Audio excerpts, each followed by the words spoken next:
primero, sobre la legalidad de las sesiones virtuales. Yo creo que las sesiones virtuales son absolutamente legales y hace parte de la autonomía de este poder determinar cómo lo va a hacer.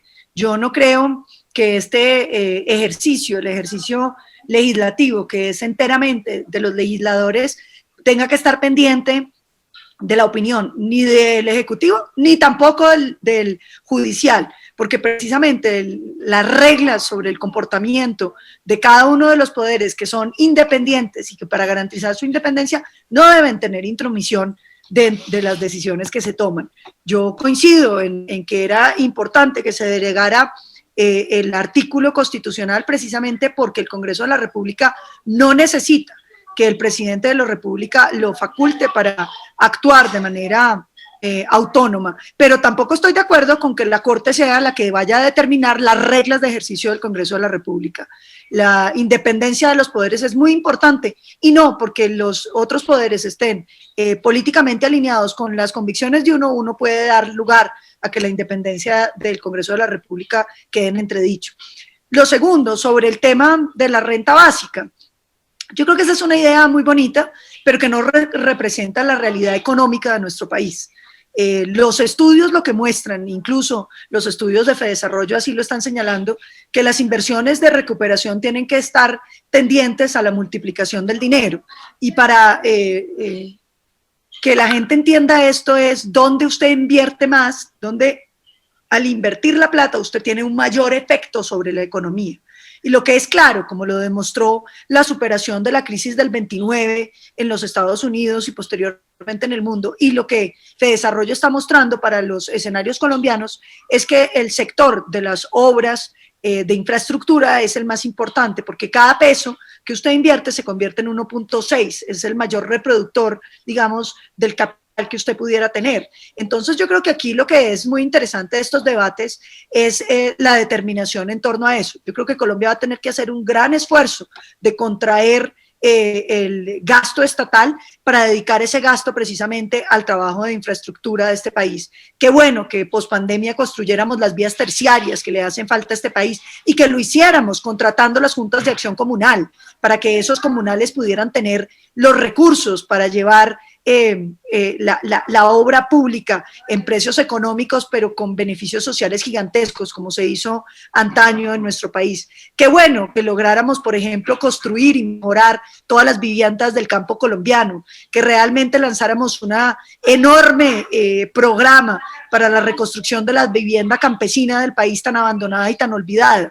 Yo creo que mucho más que darle 300.000 o 400.000 o un salario mínimo a unos colombianos, hoy lo que tenemos que unir es toda la plata de los colombianos para lograr dar un gran salto con la infraestructura del país. Claro, hay que invertir también en las 5Gs, en las vías de conectividad, en sacar una buena vía a Buenaventura para que el país pueda tener finalmente la comunicación con los puertos que se necesitan y que abaraten la capacidad de nuestro país de exportar competitivamente en el mundo. Pero qué bueno y qué importante, y yo creo que en esto, señor presidente, ojalá usted se vuelva el abanderado, que realmente lleváramos la inversión pública hacia los sectores menos favorecidos de este país, que construyéramos los acueductos, los alcantarillados, la vivienda, las vías terciarias, las placahuellas, para que el campesinado de Colombia pueda tener ese alivio y para que podamos construirle a todos los colombianos que hoy no la tienen una vivienda digna. Yo creo que esa debe ser la agenda de reactivación, la de las obras públicas, porque el dinero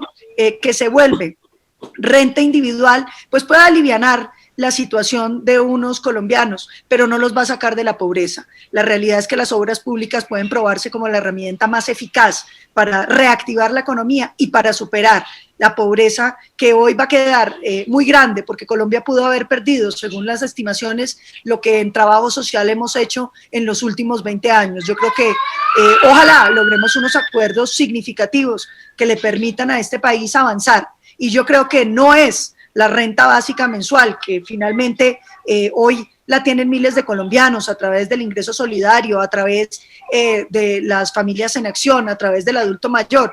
Lo que nosotros necesitamos es que los grandes recursos del Estado se vayan a transformar el territorio colombiano con las obras públicas.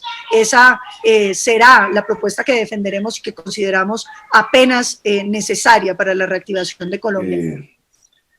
La senadora Paloma Valencia dijo algo que me parece supremamente peligroso como para no mencionarlo, no contestarle. Y es que ella cree que los poderes independientes en una democracia son absolutamente autónomos. Y no existe tal autonomía absoluta. De hecho, todo poder responde a la ciudadanía. Ese es el verdadero poder en una democracia. Y en segundo lugar, dentro de la institucionalidad estatal, subordinada a la sociedad, si hay una democracia, la independencia entre los diversos poderes tiene también una jerarquización y unas competencias. Es decir, si el Congreso de la República se tiene que dar a sí mismo su reglamento, ese reglamento es una ley. No es una resolución de una mesa directiva, es una ley. Y esa ley se tiene que hacer de acuerdo a la ley que ya existe reglamentaria, que es la ley quinta. Eso es lo que ha ordenado la Corte Constitucional, por lo menos en su comunicado de prensa. Y la ley quinta no establece la virtualidad. Es decir, la reforma a la ley quinta para establecer la virtualidad tiene que hacerse de manera presencial. Entonces el Congreso, como eso lo dice la Corte Constitucional, tiene que desobedecer la Corte Constitucional. No es posible. El presidente de la República y el Congreso se deben a la Constitución y la Constitución la determina en sus fallos la Corte Constitucional. Entonces me parece peligrosísimo que el Congreso de la República fuese invitado a desacatar la Corte Constitucional. Y en segundo lugar, ya creo que ella no vio un cuadro, el que les presenté, que yo pensé que lo habían visto todos, pero el cuadro, por lo menos esas 300 expertos del G20, en los gobiernos del G20, de derechas y de izquierdas y lo que quieran ponerle a eso, de Trump y de Merkel y de Macron, etcétera, dicen lo contrario de Paloma Valencia. Es decir, que la liquidez a los hogares tiene más capacidad de reactivación que las obras de infraestructura. Y que de las obras de infraestructura, las que tienen mejor capacidad de reactivación son las que no tienen que ver con el transporte tradicional, sino con las energías limpias, la fibra óptica y conectividad, la salud y la educación. Entonces, si la renta básica es la mejor reactivadora de la economía, ¿por qué no la hacemos? ¿Esto es contra Keynes? No, ojo, es que Keynes no dijo que para reactivar en crisis el capitalismo había que hacer obras de infraestructura. Antes que nada, no, ojo.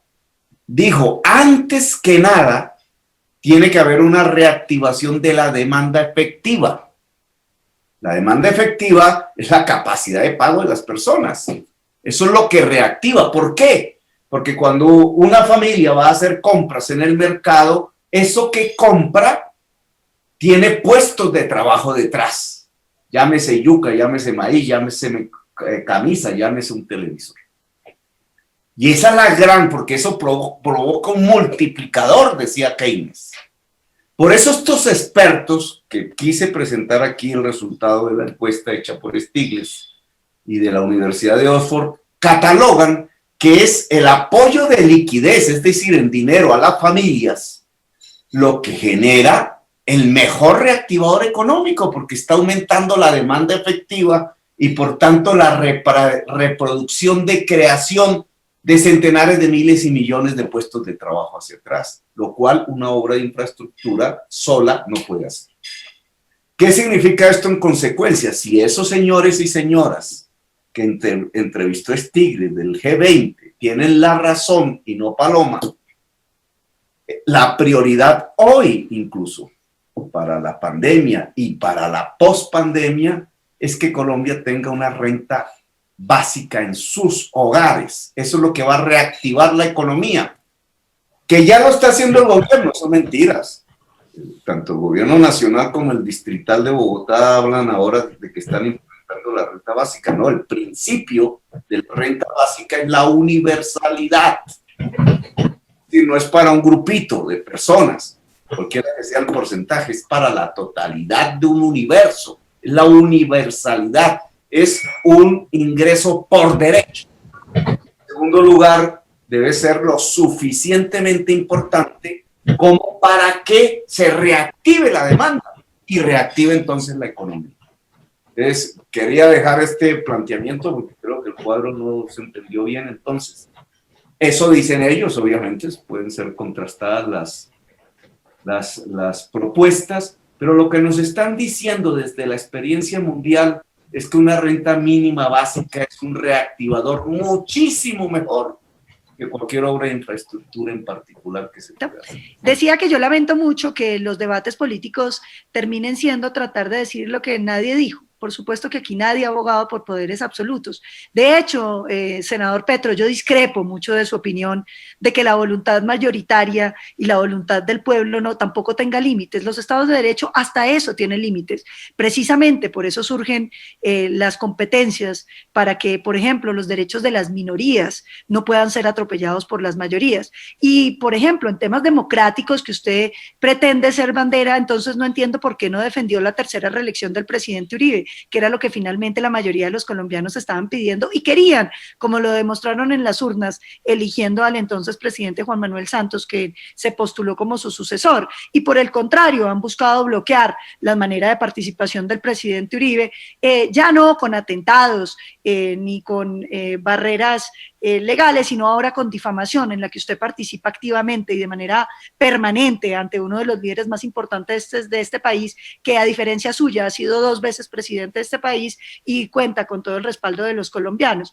Pero quiero referirme al tema central de este debate, que finalmente es qué debe hacer Colombia para reactivar. Una cosa son las rentas básicas que pueden dar los países desarrollados, donde la recuperación económica a través de esas rentas, que en general pues estamos hablando son 1.000 euros, que corresponden a 4 millones de pesos mensuales en unas economías, pues son muy distintas a los 440.000 pesos, que sería lo que se podría pagar en la renta colombiana, y que es lo que han propuesto quienes abogan por esa renta básica en Colombia. Evidentemente, y coincido ahí con el senador Rodrigo Lara, eso no reactiva la economía, eso a duras penas da condiciones de subsistencia que son fundamentales y que hoy, digamos que con un esfuerzo adicional, yo creo que el gobierno podría utilizar, pero yo sí creo que lo que puede transformar el destino de Colombia es precisamente la infraestructura para que nuestros campesinos puedan sacar los productos, la infraestructura para que el comercio de Colombia se pueda reactivar, la infraestructura para que los colombianos puedan tener un techo digno. Pero ese debate, senador Petro, es el que viene en toda esta legislatura. Espero que lo hagamos con seriedad y no diciendo lo que la gente no ha dicho, porque usted pretende aquí darnos cátedras sobre la limitación de los poderes que usted no ha respetado, porque cuando usted lo investigaban con las instituciones, entonces llevaba manifestaciones políticas, y cuando perdía las elecciones, entonces busca mecanismos ilegítimos para tratar de desacreditar a quienes le ganan. Tratemos de hacer un debate acogido a las reglas sobre